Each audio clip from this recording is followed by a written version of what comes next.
Swastiastu. Semangat Indonesia untuk Indonesia yang lebih baik.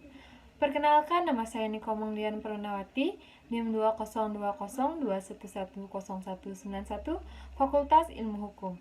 Di sini saya akan membahas topik mengenai perdagangan manusia, di mana definisi dari perdagangan manusia menurut Undang-Undang Nomor 21 Tahun 2007 tentang Pemberantasan Tindak Pidana Perdagangan Orang, yaitu Pasal 1 Ayat 1 yang berbunyi, tindakan perekrutan, pengangkutan, atau penerimaan seseorang dengan ancaman kekerasan, penggunaan kekerasan, penculikan, penyekapan, pemalsuan, penipuan, penyalahgunaan kekuasaan atau posisi rentan, penyeratan utang atau memberi bayaran atau manfaat, sehingga memperoleh persetujuan dari orang yang memegang kendali atas orang lain tersebut, baik yang dilakukan dalam negara maupun di luar negara, untuk tujuan eksploitasi atau mengakibatkan orang tereksploitasi. Baik, kita lanjutkan dengan landasan hukum. Pemerintah Indonesia turut menotifikasi protokol PBB tersebut dan rencana Aksi Nasional atau RAN penghapusan perdagangan perempuan dan anak yang disahkan pada tanggal 30 Desember 2002 melalui keputusan Presiden nomor 88 tahun 2002. RAN tersebut merupakan landasan dan pedoman bagi pemerintah dan masyarakat dalam melaksanakan penghapusan perdagangan perempuan dan anak. Pengesahan RAN ditindaklanjuti dengan pembentukan gugus tugas anti-trafficking di tingkat nasional. Untuk menjamin terlaksananya RAN di tingkat provinsi dan kabupaten atau kota, maka penetapan peraturan dan pembentukan gugus tugas ini dibuat berdasarkan keputusan kepala daerah masing-masing, termasuk anggaran pembiayaannya. Baik, kita lanjutkan dengan masalah yang terjadi akibat perdagangan manusia. Kasus-kasus perdagangan manusia yang cukup mendapatkan sorotan media beberapa waktu ini, misalnya kasus penjualan 7 orang perempuan Cianjur yang diperdagangkan sebagai PSK atau pekerja seks komersial ke Pekanbaru Riau, yang berhasil diselamatkan oleh Polres Cianjur beberapa lalu waktu ini.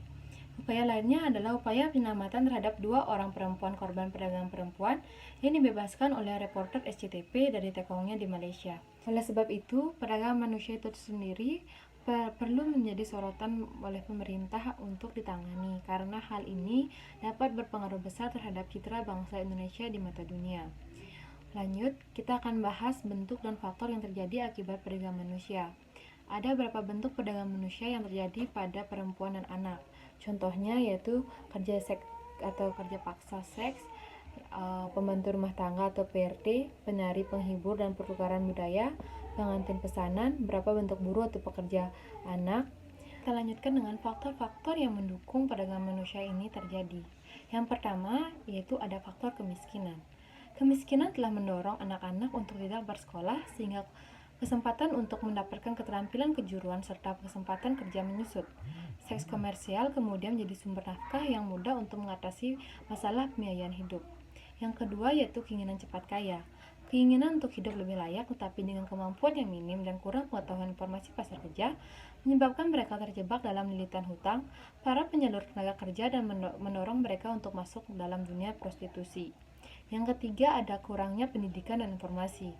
Pendidikan yang memadai tentunya akan sangat membantu masyarakat agar tidak terjebak dalam kasus perdagangan anak. Baik, kita lanjutkan dengan dampak yang terjadi akibat perdagangan manusia. Dampak perdagangan manusia, para korban perdagangan manusia mengalami banyak hal yang sangat mengerikan. Perdagangan manusia menimbulkan dampak negatif yang sangat berpengaruh terhadap kehidupan para korban. Tidak jarang, dampak negatif hal ini meninggalkan pengaruh yang permanen bagi para korban.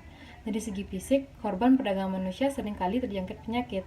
Selain karena stres, mereka dapat terjangkit penyakit karena situasi hidup serta pekerja yang mempunyai dampak besar terhadap kesehatan.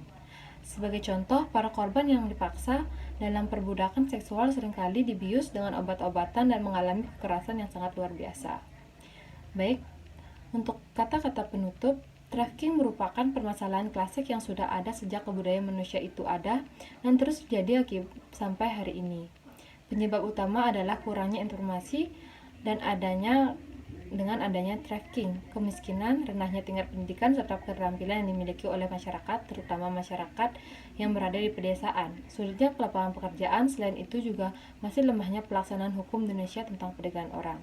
Sekian presentasi yang dapat saya sampaikan. Saya tutup dengan Prama Santi. Om Santi Santi Santi Om. Semangat Indonesia untuk Indonesia yang lebih baik.